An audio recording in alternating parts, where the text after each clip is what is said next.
아멘. 아름다운 찬양 감사합니다. 우리말 정리사에 보면은 뭐뭐 같다 하는 그런 말이 있죠.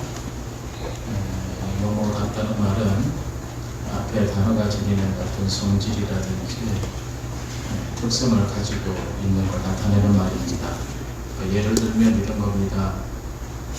군인답다라고 하는 말은 씩씩하다는 말일 겁니다.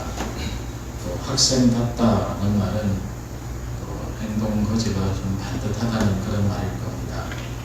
또 어떤 사람을 보고 우리가 장사꾼 같더라 그렇게 말하면 그건 그 사람이 굉장히 이제 밝고 또 이해타산에 따라 처신한다는 그런 말일 겁니다. 그러면 기독교인답다 이러면 그건 뭐죠?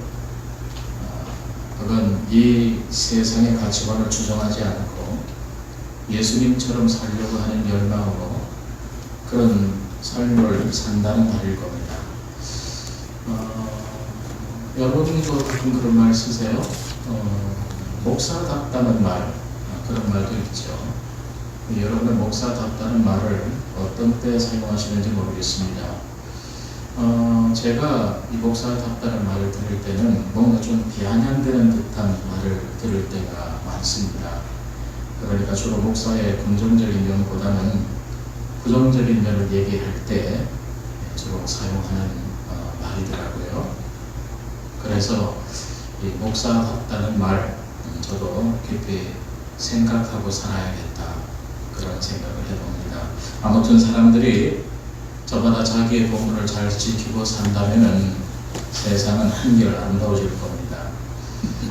옛말에 그런 말도 있잖아요. 임금이 임금답고 신하가 신하답고 백성이 백성다워야 나라가 바로 선다 그랬는데 우리들 각자가 자기의 본분을 다하는 것은 이 개인적인 어떤 덕을 쌓는 길이기도 하지만 이것이 바로 세상을 바로 세우는 길이기도 하기 때문입니다. 그런데 가장 근원적인 물음이 우리에게 남아 있습니다. 바로 사람답다는 말입니다. 이 사람답다는 말을 어떻게 우리가 이해해야 할까요? 근데 사람이 어떨 때 사람다우냐는 말입니다. 우리는 흉측한 어떤 범죄자라든지 또 아주 파렴치한 사람이라든지 속이 빤히 들여다보이는 거짓말을 천연덕스럽게 하는 사람을 보면 그런 말을 하죠. 어떻게 사람이 저럴 수 있지? 그렇게 얘기를 합니다. 그리고 혀를 차죠. 왜 그러죠? 사람답지 못하기 때문일 겁니다. 하지만 그런 사람들에게 막상 그러면 당신이 생각하는 사람다운 게 뭐냐? 그렇게 물어보면 대답이 궁한 것도 사실입니다. 아무튼 하나님이 우리에게 생명을 주실 때 그저 한번 살아보고 오너라 그렇게 주신 것은 아닐 겁니다. 살 때 어떻게? 잘 살아라. 우리는 이런 명령을 받고 태어났다는 걸 알아야 됩니다. 다시요. 살 때 어떻게 살아야 된다? 잘 살아야 한다 하는 겁니다. 그러면 어떻게 하는 게 잘 사는 거죠? 이건 비교적 쉽게 대답할 수 있습니다. 잘 산다는 거는요, 우리를 보내신 분이 있다고 그랬잖아요. 우리를 보내신 분의 뜻을 받들어 사는 게 잘 사는 거죠. 그런 의미에서 정말 잘 산 분이 계세요. 바로 예수님이십니다. 예수님은 참 잘 사신 분이십니다. 잘 살았다고 하니까 물질적인 풍요를 누렸다든가 명예를 누렸다든가 남들 위해 군림했다는 것을 말하는 게 아닙니다.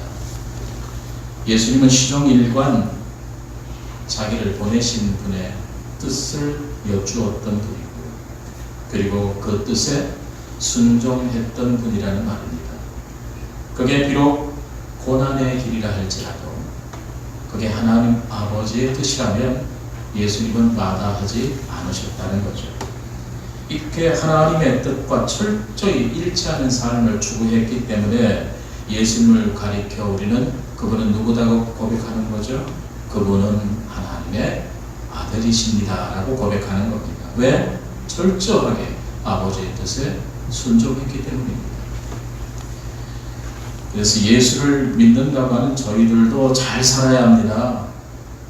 하나님은 순간순간마다 우리가 어떻게 해야 하는지, 그리고 순간순간마다 우리와 함께 어떤 일을 하시기를 원하신다는 사실을 알아야 합니다. 그 일에 동참하는 것, 그게 진짜 잘 사는 거겠죠. 주님은 우리에게 잘 살 수 있는 힘과 능력을 사실은 이미 주셨습니다. 다만 우리가 그 힘과 능력을 사용하지 않아서 문제인 거죠. 사람은 그거 알고 계세요? 자기 뇌의 20%도 채 사용하지 못하고 세상을 떠난다는 사실입니다. 우리 머리가 크잖아요. 간혹 여기 소두도 계시지만 여기 대두도 있습니다. 머리 크신 분들, 특히 머리 크신 분들 잘 들으셔야 돼요. 여러분들 뇌를 좀 사용하고 가셔야 되지 않습니까? 근데 굳이 뇌를 사용하지 않아도 되는 일에만 열중하시다 보니까 뇌를 사용하는 일에 너무 게으르시다는 거죠. 몸을 사용하는 일에, 본능을 사용하는 일에만 신경 쓰시다 보니 하나님이 주신 뇌를 20%는커녕 5%도 사용 안 하고 가버리시는 분들이 크다 하리라 생각됩니다. 왜 그렇게 사시죠? 사실 우리는 엄청난 잠재력을 가지고 있다는 겁니다. 그걸 충분히 활용하지 않을 뿐입니다. 하나님은요, 그냥 우리 보고 하라 하고 던져 놓으신 분이 아닙니다. 할 수 있는 능력을 이미 주셨기 때문에 하라고 말씀하신 겁니다. 이웃을 돕고 사랑하고 섬기며 살 능력을 넉넉히 이미 주셨다는 겁니다. 그런데도 자기에게는 그럴 마음이 없다고 하고 그럴 능력이 없다고 자꾸 물러서고 있다는 거죠. 그러다 보니 점점 무력한 사람이 되는 겁니다. 하나님은 거듭 우리에게 기회를 주시지만 무서운 게 있어요. 우리가 끝내 응답하지 않으면요, 하나님 어떻게 하실까요? 우리를 그냥 내버려 두신다는 겁니다. 이게 제일 무서운 겁니다. 바울 사도가 이런 말을 했어요. 로마서 1장 28절입니다. 제가 읽어드리겠습니다. 또한 저희가 마음에 하나님 두기를 싫어하며 하나님께서 저희를 그 상실한 마음대로 내어 버려두사 합당치 못한 일을 하게 하셨으니 그랬습니다. 버려두신다고 했습니다. 분명히 기회를 주셨는데, 제대로 하라고 말씀을 여러 번 하셨는데, 그렇게 살면 안 된다고, 이렇게 살아야 한다고 그렇게 수차례 경고했는데도 하나님 말씀을 싫어하고 자기 본능대로만 하려고 하는 그 상실한 마음을 그대로 내어 버려두사 그래 네 마음대로 하거라, 합당치 못한 일을 하게 내버려 두신다는 말씀을 하고 있습니다. 무서운 말입니다. 이게 제일 무서운 말이에요. 여러분, 힘들어도 하나님의 뜻에 응답하려고 애를 써야 합니다. 그때 하나님은 우리에게 힘과 지혜를 주신다는 사실입니다. 사실 지혜라고 하는 건 딴 게 아닙니다. 잘 들으세요. 지혜는 하나님을 알아차리는 능력이 지혜예요. 제가 책을 보니까 이 지혜라고 하는 그 한자어가 재밌더라고요. 지혜라고 했을 때 이 해자가 어떤 해자냐면 빗자루 해자 혹은 해성 해자입니다. 여러분 해성이 뭔 줄 아세요? 응? 헨리 해성 뭐 이런 거. 응? 여러분 그것은 몸을 오히려 피곤하게 한다는 겁니다. 물론 이 말이 공부하기 싫어하는 애들에게는 진짜 복된 말씀인 건 압니다. 하지만 이 말은 책을 읽지 말라거나 공부하지 말라는 말이 아닙니다. 지혜의 뿌리에 닿지 않는 공부는 오히려 그 공부가 병이 될 수 있다는 것을 가리키는 말이에요. 못 배운 사람은 작은 도둑되지만 많이 배운 놈은요 큰 도둑됩니다. 좀 머리석은 놈은 그저 멍청한 짓 하고 말지만 이 똑똑한 놈들은요 온 집안을 거덜내고 회사를 거덜내고 나라를 거덜내기도 한다는 걸 아셔야 됩니다. 그러니까 이 말은 제대로 공부하라는 말인 거예요. 공부를 하되 제대로 하라 이 말입니다. 그래서 우리는 이 지혜자들의 말에 귀를 기울여야 합니다. 오늘 본문 11절을 보세요. 11절 말씀. 지혜자의 말씀은 찌르는 채찍 같고 회중의 스승의 말씀은 잘 박힌 못 같으니 다 한 목자에 주신 바니라 그랬습니다. 여기서 찌르는 채찍이라는 단어에 주목하십시오. 찌르는 채찍이라고 하는 것은 뭐죠? 소나 말 같은 가죽을 몰 때 사용하는 끝이 뾰족한 막대기를 가리키는 말입니다. 그러니까 지혜로운 사람의 말은 뭐라는 거예요? 때로 영적으로 둔감한 우리의 영혼을 어떻게 해요? 아프게 한다요. 그리고 우리의 평온을 깨뜨리기도 한다는 겁니다. 불편하게 하는 거죠. 여러분 쓴 약이 몸에 좋은 줄은 알지만 어쨌든 쓴 건 싫은 거잖아요. 이게 우리입니다. 그러니까 지혜의 말씀은 이런 우리의 실상을 보게 한다는 겁니다. 세상 사람들이 제일 보기 싫어하는 게 뭔지 아시죠? 여러분이 제일 보기 싫어하는 게 뭘까요? 뭘 제일 보기 싫어해요? 근데 여러 번 말씀드렸는데 진짜 리얼한 자기 모습, 스스로도 용납할 수 없는 자기의 추한 모습, 이거 제일 보기 싫어. 사람들이 제일 성낼 때가 언제인지 아세요? 내가 대면하기도 싫은 내 꼬락서니를 누가 내 앞에 탁 들이댈 때 그게 너무너무 화가 난다. 사람들이 자기를 잘 사랑하고 진짜 사랑하는 것 같죠? 근데 실제로는 안 그래요. 진짜 자기가 아닌 자기의 이미지만 사랑한다니까요. 진짜 자기를 사랑하지 않아요. 스스로 만들어 놓은 자기 헛상을 사랑합니다. 거울에 보이는. 그래서 여러분 거울아 이 세상에서 누가 제일 잘생겼냐, 거울아 이 세상에서 누가 제일 예쁘냐, 여러분 아침마다 그 짓 하고 있는 거예요. 시간만 나면 그 짓 하고 있다니까요. 세상에 할머니들이 나는 그리 안 꾸며도 되실 것 같은데 전철을 타니까 화장하고 계시더라고요. 전철 안에서. 그리고는 종로 상가역에서 내리십니다.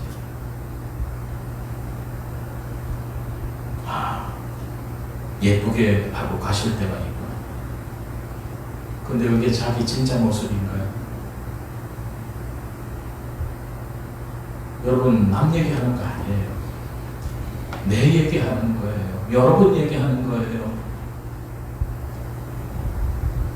사람들은 자기와 만나는 고통스러운 시간을 줄이려고 별짓을 다 합니다.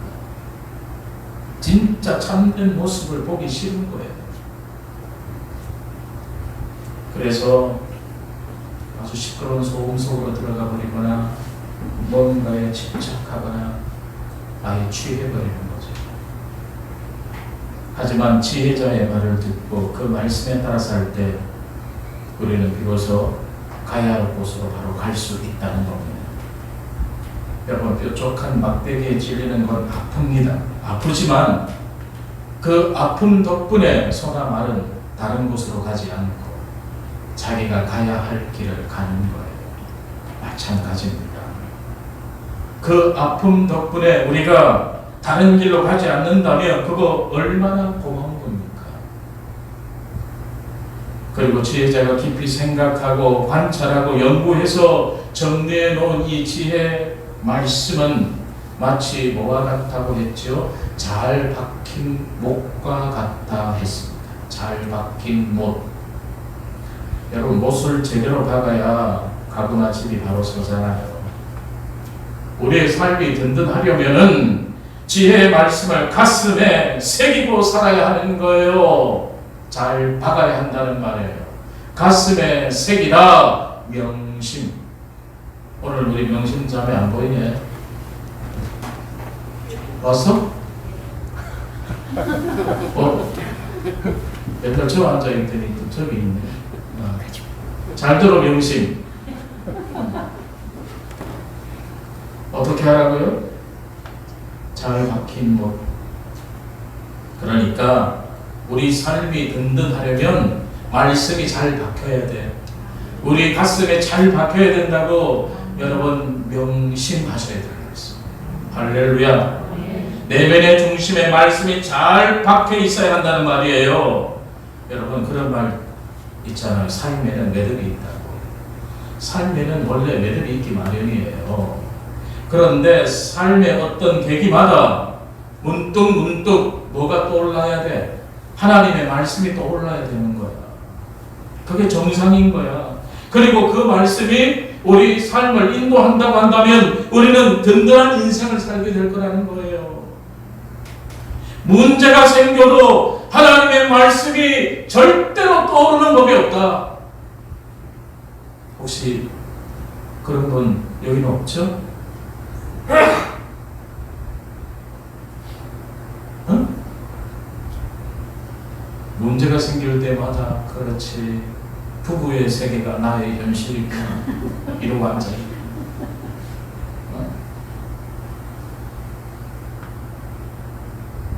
이러면 안 되는 거야. 문제가 생겨도 뭐가 떠올라야 돼? 그때마다 하나님의 말씀이 떠올라야 되는 거예요.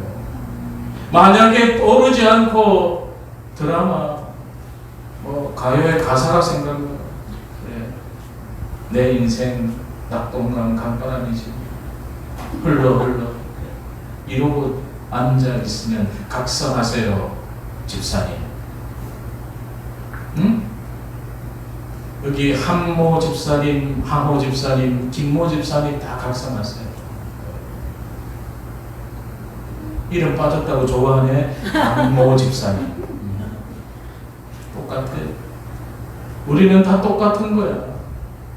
최모 목사도 똑같아. 어떤 문제가 생기면 하나님의 말씀이 떠올라야 되는데 딴 것만 잔뜩 생각나요. 각성해야 되는 거예요.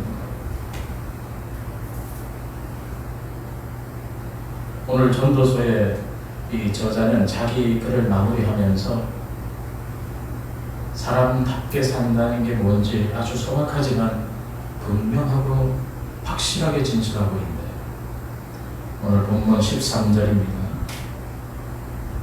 이래 결국을 다 들었으니 그 다음 뭐죠? 하나님을 경외하고 그 명령을 지킬지어다. 이것이 사람의 본분입니다. 그러니까 하나님을 경외하라는 것은 뭐예요? 하나님을 두려워하라는 거죠. 그리고 그 명령을 지킬지어다. 지키라는 거죠. 이게 사람의 본분이라고, 이게 바로 사람이 해야 할 의무라고 얘기합니다. 오늘 이 말씀을 조금 더 얘기하고 말씀을 마무리하죠. 여러분, 첫째 사람은 어떻게 해야 된다? 하나님을 경외해야 된다. 하나님을 두려워해야 한다는 거지. 여러분, 사람은요 하나님을 두려워해야 사람답게 살 수 있어요. 근데 이때 두려움이라고 하는 것은 여러분 이중적입니다. 일단은 다소 소극적인 의미의 두려움이 있습니다. 하나님은 선한 것이든 악한 것이든 모든 행위를 심판하신다고 했으니까 우리는 다 하나님께 가서 우리가 어떻게 살았는지를 판단받아야 되거든요. 그러니까 어떻게 해야 돼요? 하나님이 맡기신 일 얼마나 성실하게 아름답게 잘 해냈는지를 늘 점검해야 되는 거예요. 왜? 나중에 심판받으니까. 나중에 검사받는단 말이에요. 그래서 하나님 앞에 갔을 때 착하고 충성된 종아 이렇게 칭찬을 들어야지 악하고 게으른 종아 이렇게 책망받으면 안 된다는 거잖아요. 그런데 적극적 측면의 두려움도 있습니다. 이것은 하나님에 대한 사랑과 믿음에서 비롯된 두려움입니다. 하나님을 진심으로 사랑하는 사람은요, 하나님과 자기 자신에게 진실하지 못할까봐 늘 조심한다는 거예요. 내가 하나님 앞에 진실하지 못할까, 내가 사람들 앞에 진실하지 못할까봐 조심한다는 거예요. 그래서 여러분, 하나님을 두려워하는 사람은 하나님 아닌 다른 것에 자신의 삶을 팔아먹지 않습니다. 값싼 위안거리를 얻으려고 자기 삶을 허비하지 않는단 말입니다. 여러분, 무엇에 위안을 삼으세요? 어떻게 해주면 여러분이 위안이 되는가요? 그 위안이 영원하던가요? 순간의 짧은 위안과 쾌락 때문에 여러분 인생을 팔아먹지 말란 말입니다. 이제 얼마 남은 것 같아요, 여러분? 영상에 찍힌 제 걷는 모습 보고 영락 없는 할아버지라는 것을 이제야 깨달았습니다. 제가 예전에 제가 걷는 모습을 잘 못 봤거든요. 그런데 어떤 분이 제가 걷는 영상을 몰래 찍어서 저한테 전송해 줬어요. 보자 해가지고 머리는 다 빠져있고, 오늘 머리를 좀 잘라서 예쁜데 머리는 산발이로 해가지고 쭉 빼고 거북목 해가지고 어그정 계단을 내려가고 있는 제 모습을 뒤에서 찍었는데 기가 막히고 코가 막히게, 나는 전인수 장로님이 할아버지인 줄 알았는데 제가 더 심각했다는 것을 영상을 보고 알았습니다. 장로님 감사하셔야 돼요.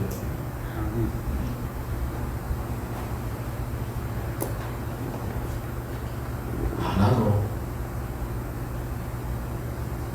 내 젊음을 떠나가고 이제 인생을 서서히 마무리해야 될 때가 가까이 오고 있구나 하는 것을 깨닫게 되었습니다. 그래서 더욱 시간이 소중합니다. 내 남은 인생 제대로 된 곳에 살아야 되지 않겠나, 그런 생각이 드는 거예요. 하나님을 두려워하는 사람은 늘 자기의 죄를 인정하고 하나님의 용서를 청합니다. 세상에 죄 없는 사람이 어디 있겠어요? 하지만 진심으로 자기가 죄인임을 알고 인정하고 참회하는 사람은 많지 않은 것 같아요. 그리고 사람이 사람다우려면 두려움을 가져야 되지만 또 하나는 어떻게 하라고요? 하나님의 계명을 잘 지켜야 합니다. 하나님과 동행하면서 지속적으로 대화하다 보면 우리는 어느 결에 하나님의 뜻대로 사는 것이 참 쉽구나, 참 편하구나 하는 것을 느끼게 됩니다. 그렇게 되면 그 사람은 어떤 사람이 되느냐? 오늘의 사람이 되는 겁니다. 이 말을 잘 귀담아 들으세요. 과거의 사람도 아니고 미래에 대한 불안 때문에 늘 걱정하며 사는 사람도 아니고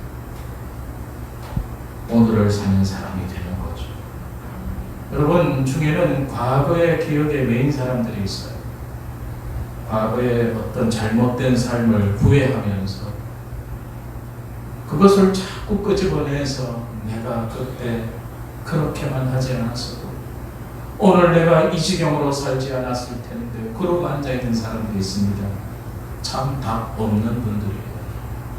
또 한 분은 자기가 과거에 엄청 잘 살았다는 거예요.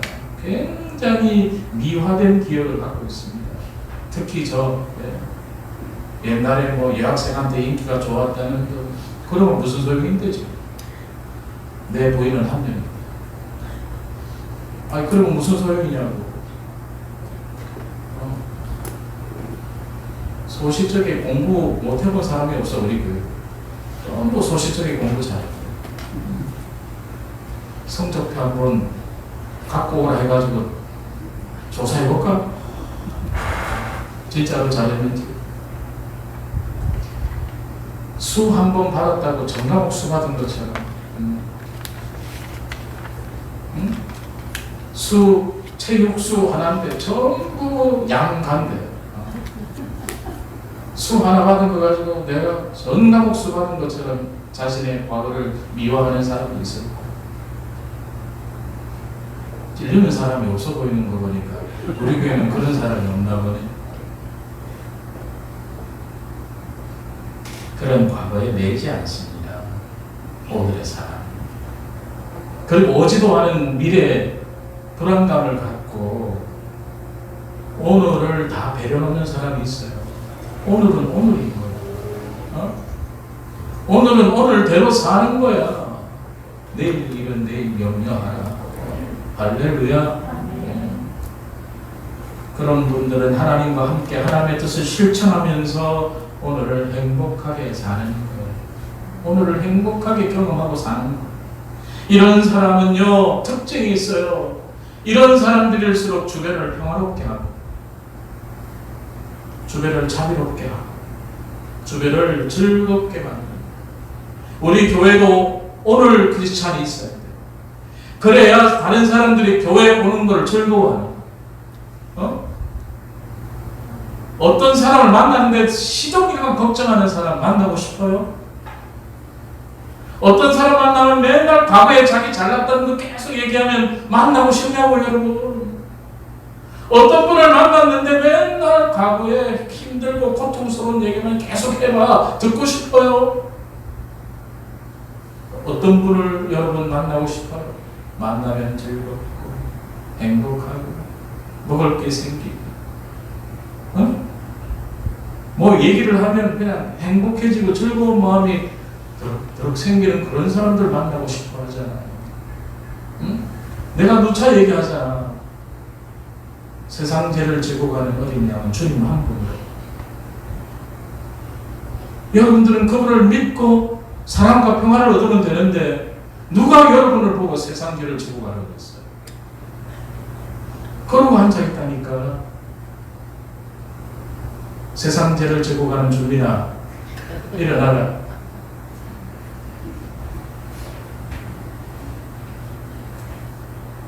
말씀을 정리합니다. 이런 분들에게 하나님의 계명은 구속이 아니라 자유의 보증이 된다는 겁니다. 사랑다운 사람이 된다는 게 뭐냐 하는 게 오늘 질문이었습니다. 사랑다운 사람이란 간단하게 말하면 하나님이 주신 소명을 잘 이루며 사는 사람이 사랑다운 사람인 거죠. 사람마다 소명이 다르기는 해요. 하지만 이스라엘의 지혜자는 그 소명의 바탕이 되는 요소를 두 가지로 요약했죠. 첫째는 하나님을 경외하라, 두려워하라. 두 번째는 하나님의 계명을 잘 지켜라. 여러분, 이 말씀을 늘 가슴에 단단히 못 박고 사셔야 돼요. 가슴에 새기고 사셔야 돼요. 명심하셔야 돼요. 할렐루야. 오늘도 하나님은 당신에게 우리를 부르고 계실 겁니다. 그러니 제발 분주하다는 핑계로, 능력이 부족하다는 핑계로, 믿음이 부족하다는 핑계로 하나님의 초대를 거절하지 마시기 바랍니다. 주님이 부르실 때 그 소명에 응답하는 그 초대에 응하는 순간부터 우리 삶은 분명 새로워질 것이고, 과거에 매이지도 않고 미래의 불안 때문에 오늘을 날리는 사람이 아니라 오늘을 행복하게 살면서 주위에 있는 사람들까지도 행복하게 만들어주는 진짜 사람다운 삶을 살게 될 줄로 믿습니다. 기도하겠습니다. 하나님 아버지, 감사합니다. 오늘 저희들 사람다운 사람이 된다는 것은 무엇인가라고 질문을 던져보았습니다. 사람다운 사람이란 하나님이 주신 소명을 잘 이루며 사는 사람이라고 오늘 말씀을 통해 깨닫습니다. 아버지 하나님, 그러기 위해서 먼저 하나님을 두려워하는 저희들 되게 하여 주시고 하나님의 계명을 잘 지키는 저희들 되게 하여 주옵소서. 이 말씀을 늘 가슴에 새기고 살아감으로 인해 하나님이 우리를 부르실 때마다 응답하는 저희를 되게 하여 주옵소서. 그리하여 우리의 삶이 새로워지게 하여 주옵소서. 예수 그리스도의 이름으로 기도드립니다. 아멘.